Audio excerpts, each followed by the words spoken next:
Hi, Meeple Watchers! I'm Frank. And I'm Brandon. And today we're going to play 5 Tribes, a 2 to 4 player strategy game. I'm very excited to be teaching this game with Brandon today. We're going to walk you through part of the game, and it's one of my absolute favorite games. I love it.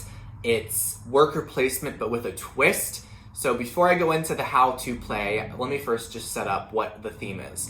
So every player represents a stranger arriving on their caravan into the city-state of Naqala. And the old sultan of Naqala died.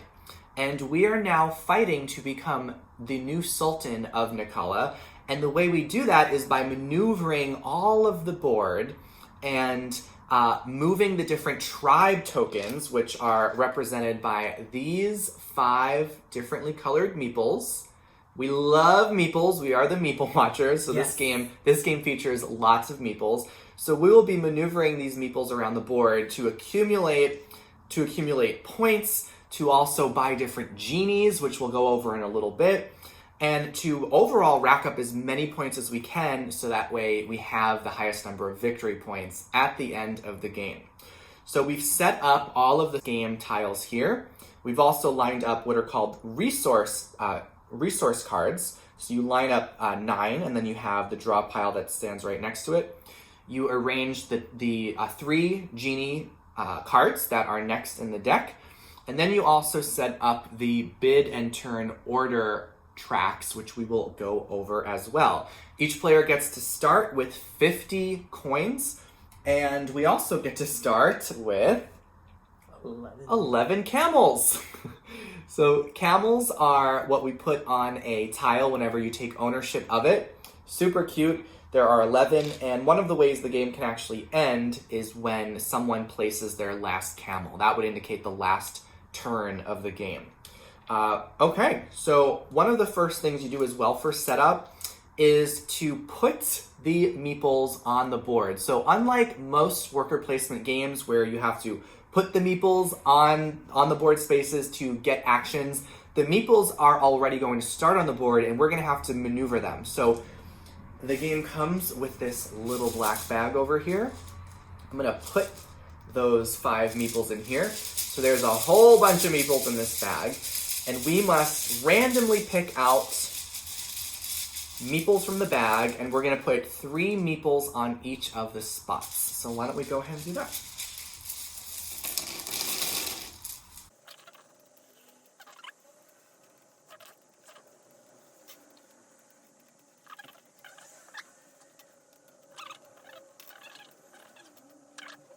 And we're back. So we took a minute just to set up the meeples. The bag is now empty. However, there will be meeples going back into this bag as the game goes on. So normally when you play, you actually will put the meeples face up on the tiles. For ease of you all watching, we want to make it easier for you to see. So we are placing the meeples face down so you could better see what's going on in each of the spaces. All right. So I think it's important to explain, firstly, just how the game works overall. So overall, what's going to happen is, if it's your turn, you will decide which of the 5 tribes you want to maneuver. So you have the red tribe, which are the assassins. You have the green tribe, which are the merchants. The blue meeples represent the builders. The white tribe represents the elders. And finally, you have the yellow tribe, which represents the viziers, okay? So in order to move around the board, you must choose a starting tile, and on that tile, you're going to move to an adjacent tile, and you're gonna drop one of the meeples on your starting tile on each of the adjacent tiles as you move around the board, ending up on your end destination, and then you will take unnecessary actions on that space. Okay, so let me show you an example, because there are a few different rules. Rule number 1 is you cannot move diagonally. So let's say that I'm going to choose this tile, okay? So that means I'm going to take all 3 of these. So I have a white, green, and a blue meeple here, okay? So I get to choose which direction I want to go to. I cannot move diagonally, and I also can't backtrack, so I can't go here and then go back to the same one, okay? So the other rule is that I must end on a tile that has the last meeple that I'm moving. So let's say that I want to end up over here. So that means that I will need to maneuver these meeples. I could drop one of these meeples over here. I could drop this white meeple over here. And then I could end my turn on this tile, which works out because there is another of that same tribe on that tile, okay? So that's an important thing to know. You have to look at the board with a certain perspective to see where it is you're going to make sure that you have at least one person of the same tribe you end up on. Basically, you just want to, when someone gets to their destination, they need to have a little tribe buddy that they can meet up with. That's just a way to think about it. Okay, so after you end up on a space, you will take the necessary actions that are associated with the meeple that you last put on that space, and also with the space itself, okay? And we will go over all of that. This is definitely not a light game. So I do not recommend this game if you are new to tabletop. This is one of those games where once you understand all of the iconography and you just understand how all of the meeples work, it really does get really easy and it's extremely fun. So we are just explaining it simply so that way you have a good overview of the game. All right.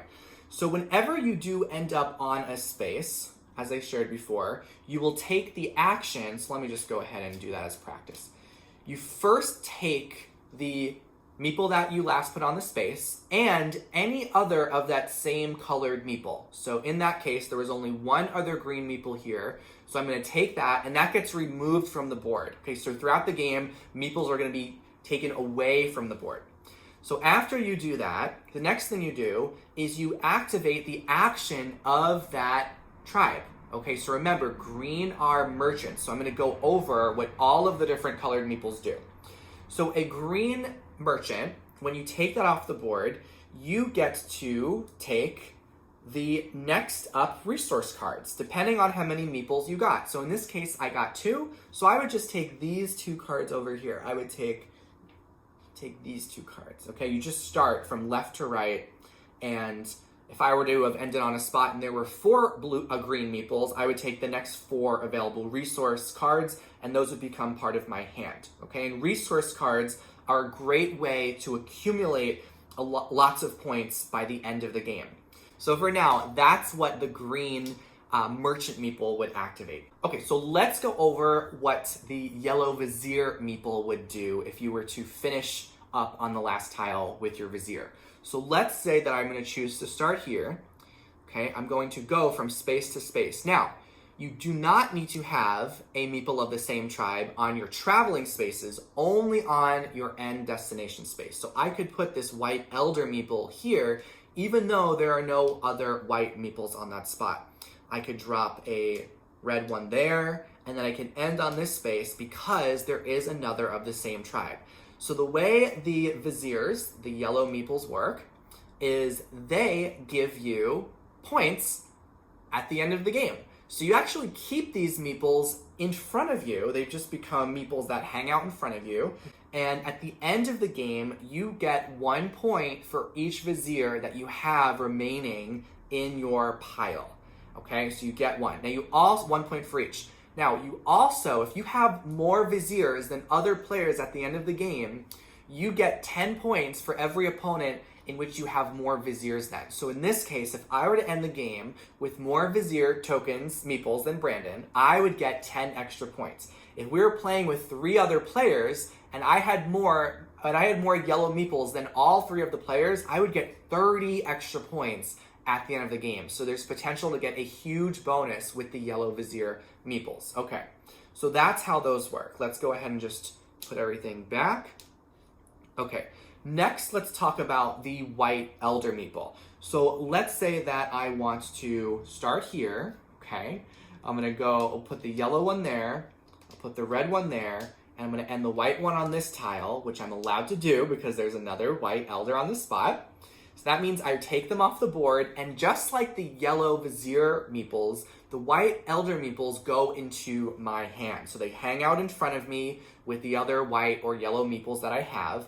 And these are worth 2 victory points each at the end of the game. So there's actually more value than the yellow meeples when you accumulate the white ones.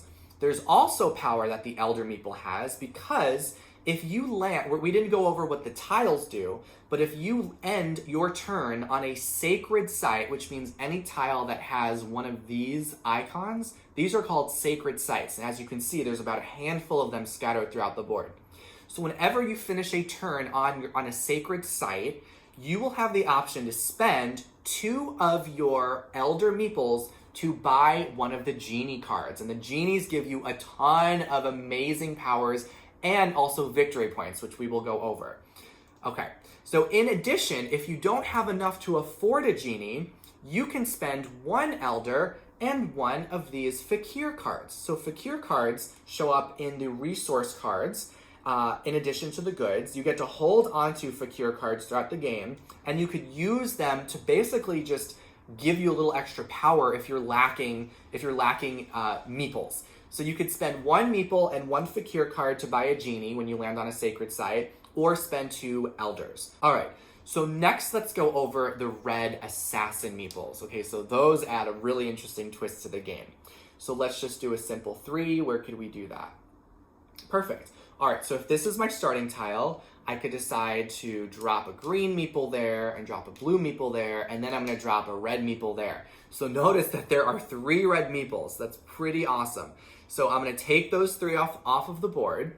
Now, the red assassin meeples, you have 2 choices when you end up taking the red assassin meeples. You can choose to kill one of an opponent's white or yellow meeples that they have in front of them. So remember before I said that whenever you accumulate the viziers, the yellow viziers or the white elders, they stay with you for the game until you pay the white elders to buy Genies. Now, if someone ends on a turn with red meeples, they can choose to just kill one of your yellow or white meeples. Okay, so that's one option you have. You only get to kill 1 no matter how many of these you end up with.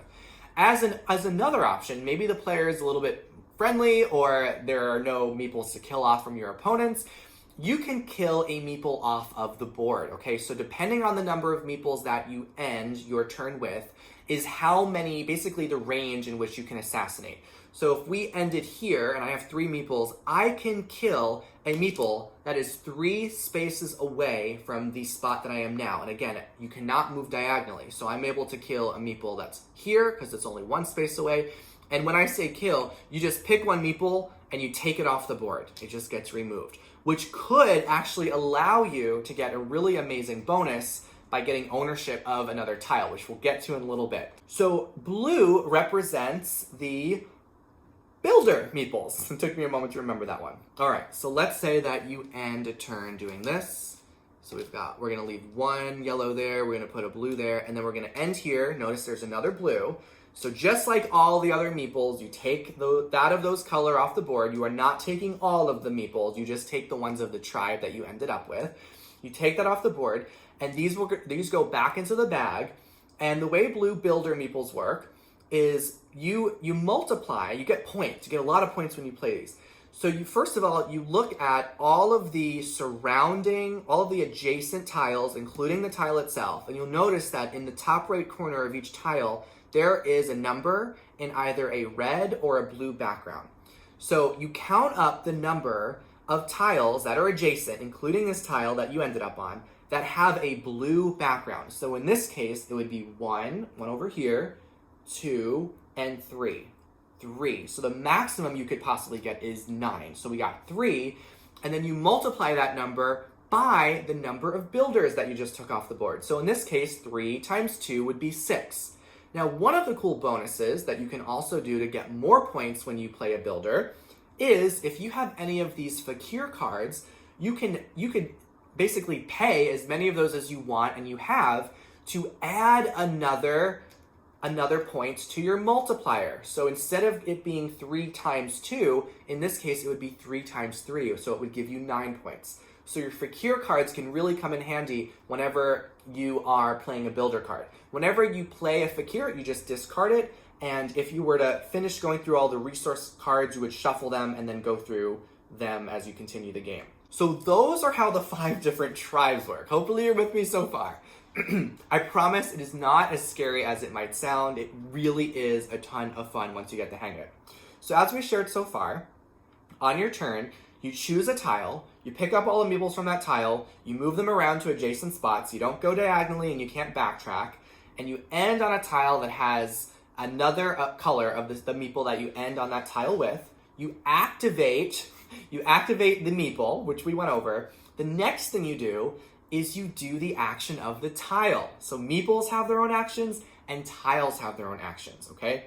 And the way you know what your tile's action is you look in the bottom left corner of the tile. So you see like this one over here, you see there's one over here, there's one over here. So every single tile in the bottom left corner has its own action. So let's first go over this one right here. So this is called the small market. So as you'll see, there's a 3 coin picture, and then you can tell it has something to do with resources because there's a green resource card with a 1 over a 3. So this means you have the option of spending 3 coins, and when you spend those 3 coins, you can take one of the next 3 resource cards, okay? So here are the resource cards down here. So if I were to end up on that space, then I would get to choose from this fakir, or I can take one of these fish goods, or I have no idea, what is that? Scrolls or parchment, yeah. So you would take one of those. So that's the small market, pretty simple. Now there's also the large market, which here's an example of that right here. There's a couple of large markets. Here's another one. So if you land on the large market, very similarly, you can optionally spend 6 of your coins, and if you do that, you can take 2 of the next 6 cards. You get to choose 2 of the next 6 cards. That's the small market and that's the big market. So next, let's see. Over here, these are called sacred sites. Okay, so there's a bunch of sacred sites. Now I kind of hinted at what those do before. If you end your meeple journey on that tile, you can, if you want, spend 2 of your white elder meeples or 1 white meeple and a fakir card to purchase a genie, okay? That is optional, and you must make sure that you have enough fakirs and elder meeples to do that, because that can really give you a lot of bonuses, okay? So let's just show you what the genie cards are. Now, thankfully, the game, like pretty much all of the Days of Wonder games, they come with excellent rule books. We definitely appreciate that. And part of the rule package comes with these nice little summary cards. So this outlines all of these steps for the turns as you'll play them. Oops, there we go. So this reminds you exactly of what you can do on your turn. And then on the back of that, ooh, look at this. It's a summary sheet for the genies of Naqala. So we still keep this handy because there's just so many. We're still discovering some of the genies and they are really cool.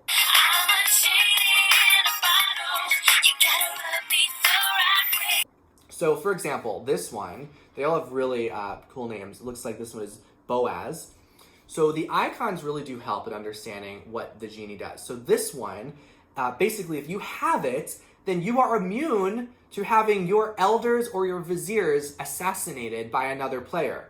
So this is great if you want to avoid being assassinated. So once you buy a genie card, you just put it in front of you, that becomes yours for the rest of the game. Now, there are some genie cards that require you to pay to use them, which we will explain if we get to, but everything is outlined in the back here. They just give you special powers. And at the end of the game, you also get the victory points for the number in the top right corner of your genie card. So as you can see, of the 3 that are showing, they are each worth 3 points. 6. Oh, 6 points, thank you.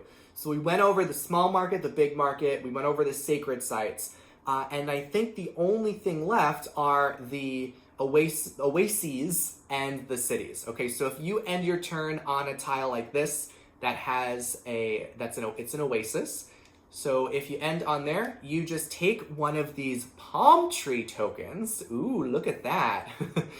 And you just put it on that space. So we'll put it like that so it's easier to see. There is no limit to the number of palm trees on a space.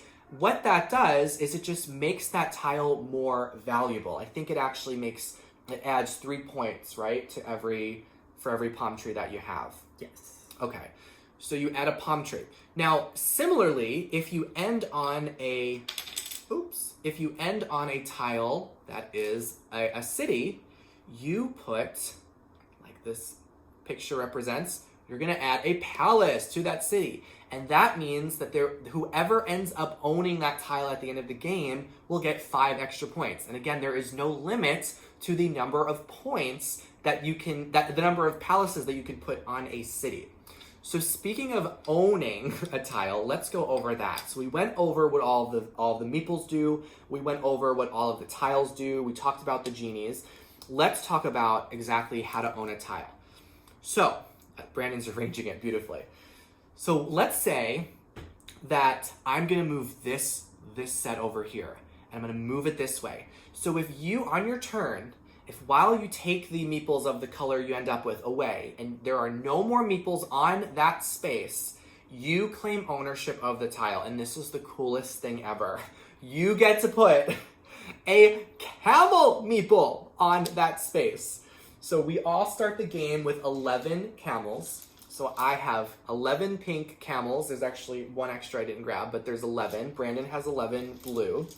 And the game can end after one player places their 11th camel. That also indicates a final round. Okay, so there's 2 ways to end the game. One is if there are no more legal moves that you can make with your meeples. And the second way is if you finish placing your 11th camel meeple, okay? So this would mean, just to show you how it all looks, if we were to move this one here, I could drop a green one there, a blue one there, and then the white one here. So now that you know a bit more of the full picture of the game, I'm gonna take, this isn't here yet, I'm gonna take the 2 white elder meeples. Remember how that works is you get to hold on to them. Then I'm gonna activate the tile itself, which means I'm gonna put a palace on it. And then, since there are no meeples on that, if this were his move, he would put his camel there, okay? So once a player owns a tile, no other player can take ownership of it, okay? Now, even though a player owns a tile, you are still allowed to move other tribes on your turn. You're allowed to move through that tile, and you're even allowed to land on the tile, which in Brandon's case would be really advantageous if he's able to find a way to land back on that tile. Of course, he can't right now because there are no meeples there, and there needs to be at least 1 meeple of the color that you end up on. But as I go through the game, let's say, for example, I go like this. I take this tile on my turn, and I decide that I want to do, let's see, I put that there, and I put that there, and I put that there. And let's imagine that, just for the sake of this, let's imagine those aren't there, okay? So if I were to end up there, I would activate what's going on here, right? And I would do that thing. Now on Brandon's turn, he might decide to activate, to start with this tile, go 1 here, and then end here, remove those. Now he already has ownership of the tile, but he's gonna get to put another palace there. So that just makes his tile even more valuable. Now, at the end of the game, you get points for every single tile you own. So this is a 5-point tile, but now it's actually worth a total of 15 points because every palace on a tile you own adds 5 victory points to that value. Whereas for palm trees, it's 3 points extra. So that's how the ownership works when you start to claim tiles. So when you're looking at the board, you want to see where can you own a tile, and that's one of the ways to just get points really quickly and just help the game progress is by trying to see where you can complete a tile so you take ownership of it.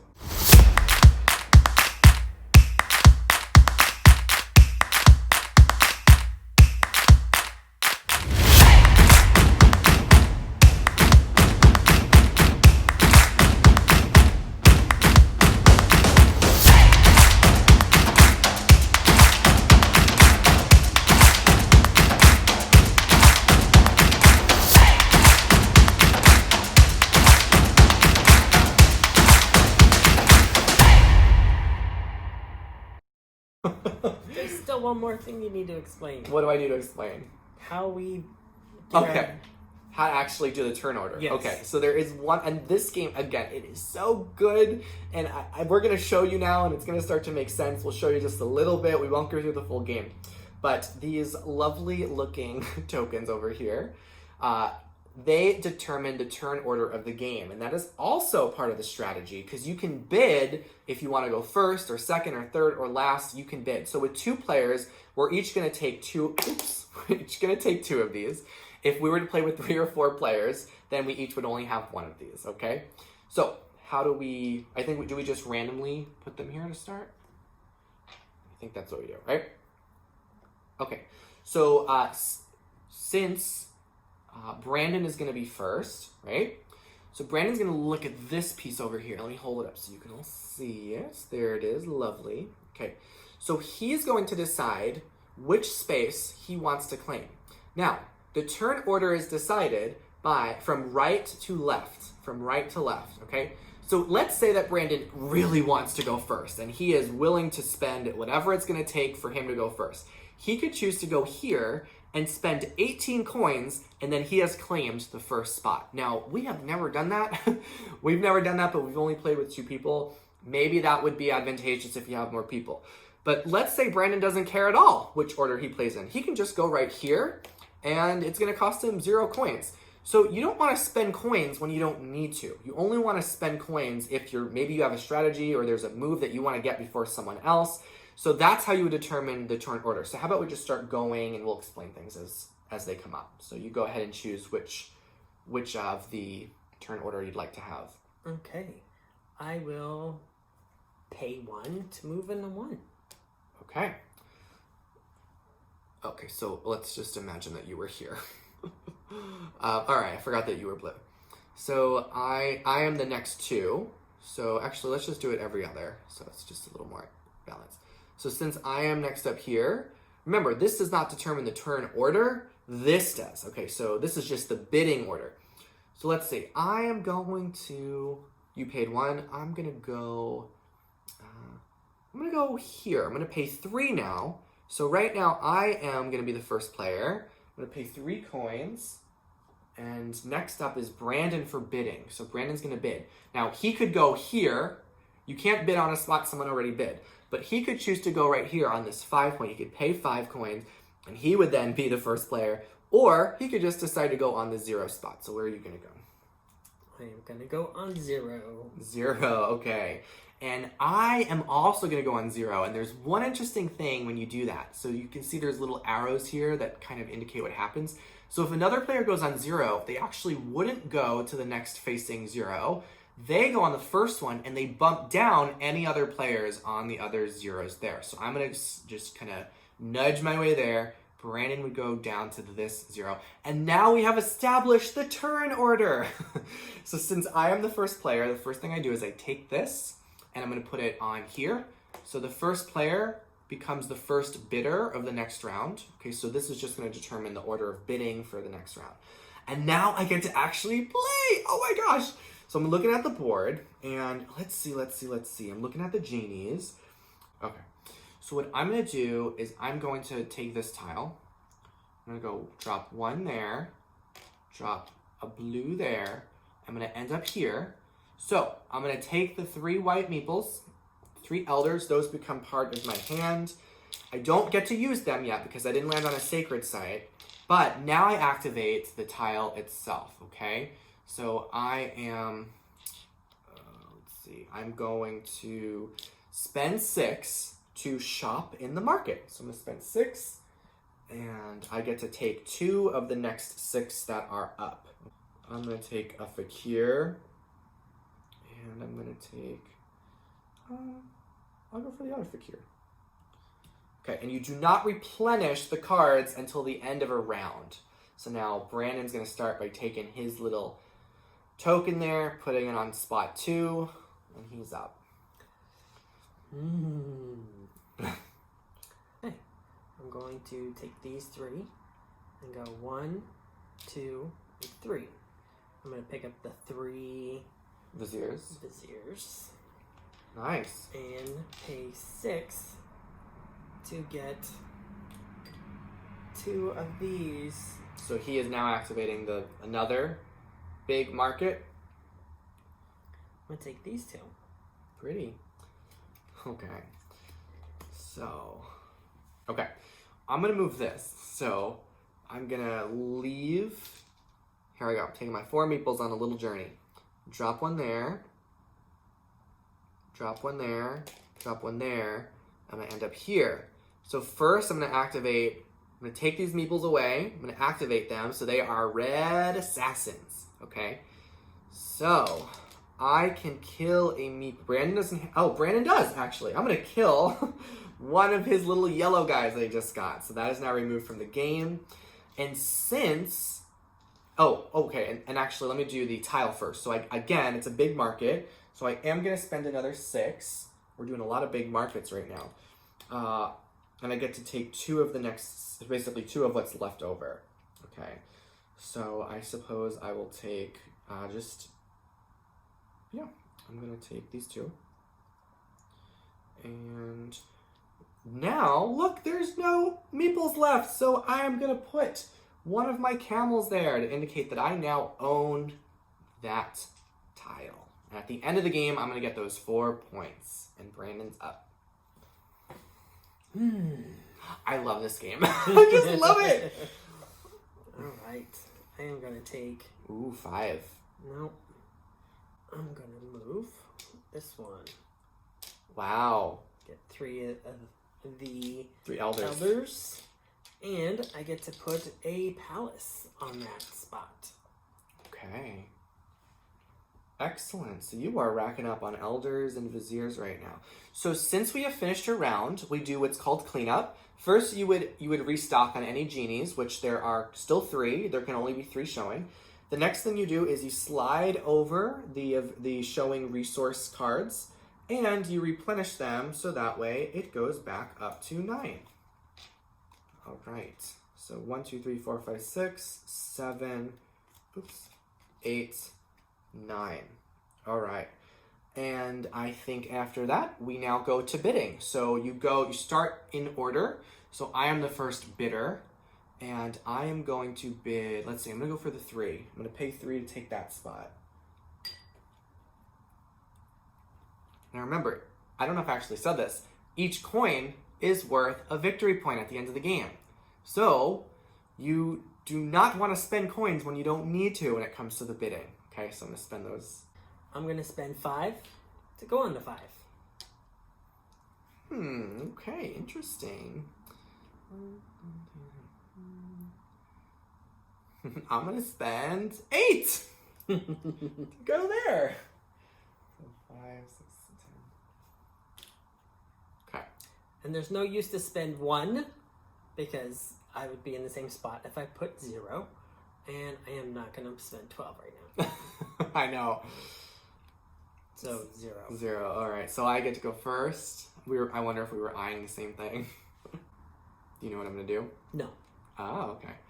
So I'm going to do 1, 2, 3, 4.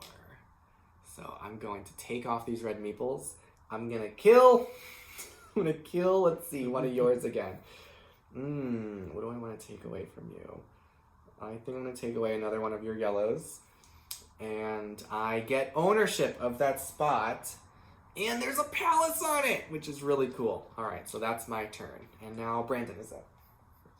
And by the way, all these meeples are going back in the bag. There is a genie that lets you take meeples back from the bag and they come back to life or something. We've never played with it yet.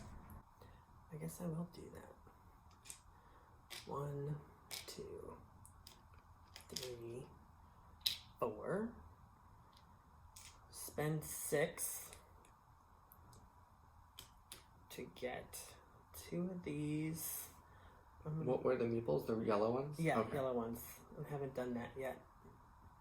That one and this one. And then for my 2 yellow ones, these just go down here. And I get control of that one.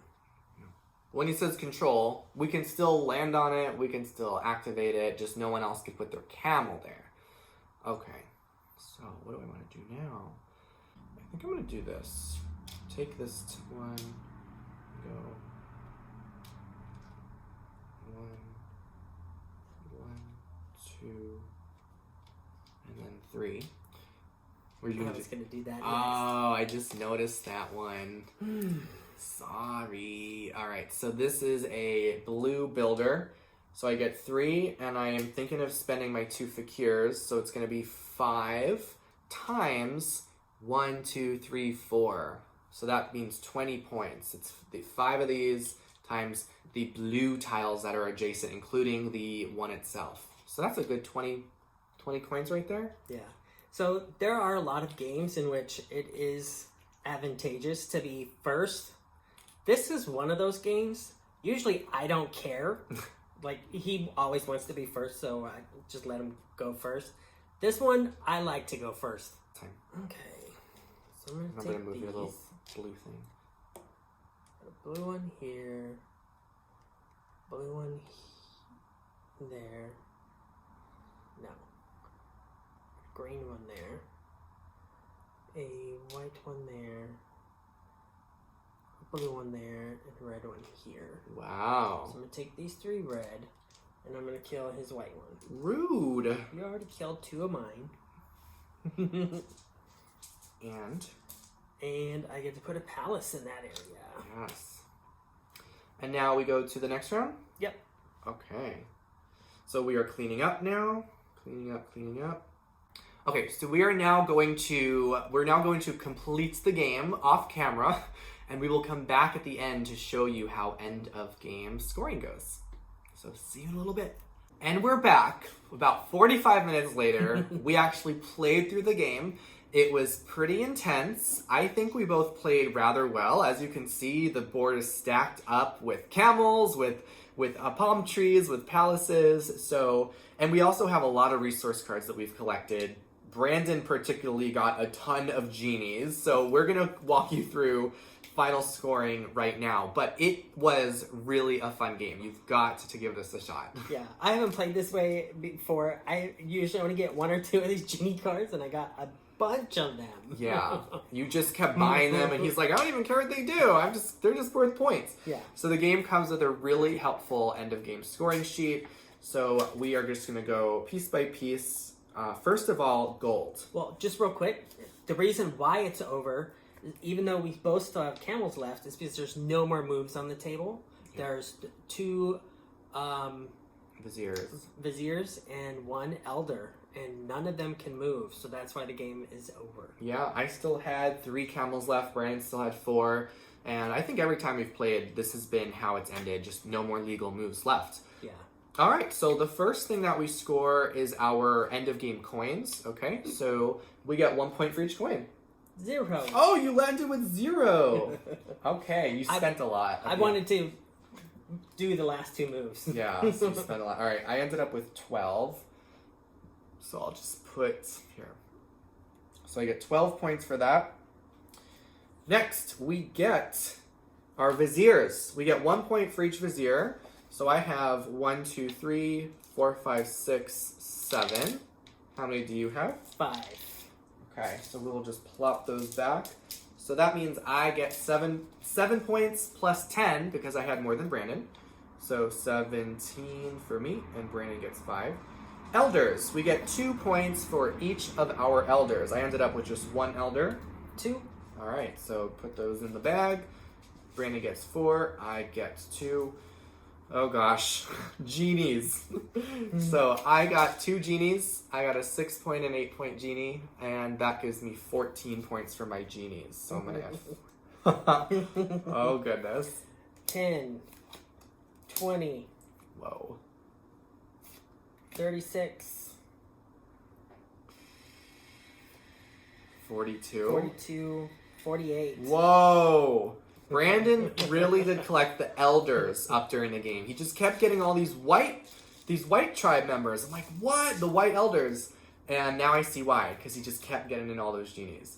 All right, so next is palm trees. So this is for any space that you have a camel and you have palm trees are worth 3 each. Okay, so let's just go and see. Unless you have the genie card, like I do, it makes them 5 each. Oh, your palm trees are worth 5. So you were blue, so that means you get 15 for this, right? Yeah. So let's take 15 there. Now you got 20, and those are, okay, so you got 20 points for your palm trees. I got, let's see, I just get 3 points for each one. So 3, 6, 9. Okay, so we'll just remove those from the board. So 5 points for each palace. So I did really well with palaces this game. I got 7. 5, 10, 15, 20, 25, 30, 35 from my palaces. Damn, okay. And you got 0? Yeah. Interesting. All right. Camels. All right, so for every tile that we have a camel on, we get points for it. So Brandon, I noticed, got really high value tiles. So let's see. Do you want to start with you? Sure. So you got 15 plus 12, which gives you 27, right? 27 plus, 27 plus 8 is 35. Yep. 35 for that one. 45. Yep. 45 plus 6 is 51. 51, that takes it to 55. 55 plus 8 is 63. 63. And once you remove your camels from the board, damn, 63 points. All right, so now we're going to do the pink camels. So we got 5, 10, 15. This goes as another 10, so that brings it to 25, right? 25 plus 6 is 31. 31 plus 8 is 39. And 39 plus 8 is 47. 39 plus 8 is 47. Yeah. 47. All right, you had a little bit of a lead with that one. And then finally, the resource cards. So this is always really exciting. All right, so Brandon's laying out. That's the one that I needed. I needed this resource. Okay. So I think it's 8. 1, 2, 3, 4, 5, 6, 7, 8. So an 8 card suite is 50. 50 plus 1 is 51. Wow. Okay, 51. I'm probably going to need a calculator in a moment. All right, I had a ton of cards as well, so you can take your cards off the table. I'll go ahead and just show what I had.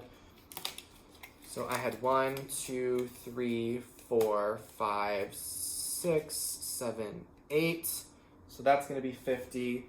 Then I had 1, 2, 3, 4. And then I had 1, 2. Okay, so what's a four card suite is worth 13. So that's 50 plus 13 plus 3, which means for that I get 66. Okay, damn!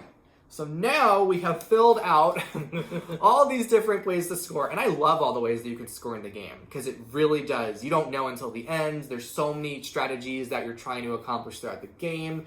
Brandon really did shine with his genie cards. I had 14. He had 48 points for that, and your palm tree bonus gave you a ton.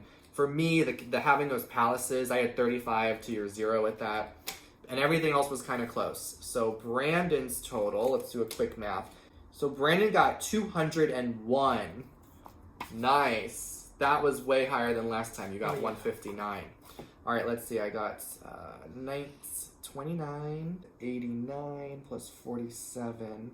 It's going to be 6. You won by 1 point. I won by 1 point. Oh my god, it was 201 to 202. That's crazy. I think we should demand a recount. Oh my god, that is insane. The final score 201 to 202. I thought you were going to have me beat this time. That's crazy. That is so close, yeah. And you may actually have won. I may have accidentally given myself a coin. I don't know, but maybe you did. We can say you won. Sure. No. Anyway, that's 5 Tribes. Our final thoughts. I love this game. It is one of my absolute favorite, for sure in my top 10 games that we've played of all time. It's so challenging. It's just a different game every single time because the tile layout's going to be a little bit different. And I love the theme. I love the excitement of it. I like the way of thinking about where to move your meeples. It's just got a different element to it that no other game that we've played has, where you have to move your meeples around and they're all already on the board rather than you deciding like, okay, I'm going to put a meeple here. They're all there. So I love this game. I think it's fantastic. Yeah, and every time you play, it's like you can have a different strategy. Like I usually have just one strategy, and this time it was completely different. Yeah. It was going for these cards, which really helped me this time. But Yeah, Brandon definitely like last time we played, I won by only 2 points, so it's very close, neck and neck for sure. Thanks so much for joining us for our walkthrough through 5 tribes. It has been so much fun. Comment below what game you would like us to play next, and remember to subscribe to our channel for more updates. Thanks again for watching, and we will see you in the next one. Bye-bye. Bye.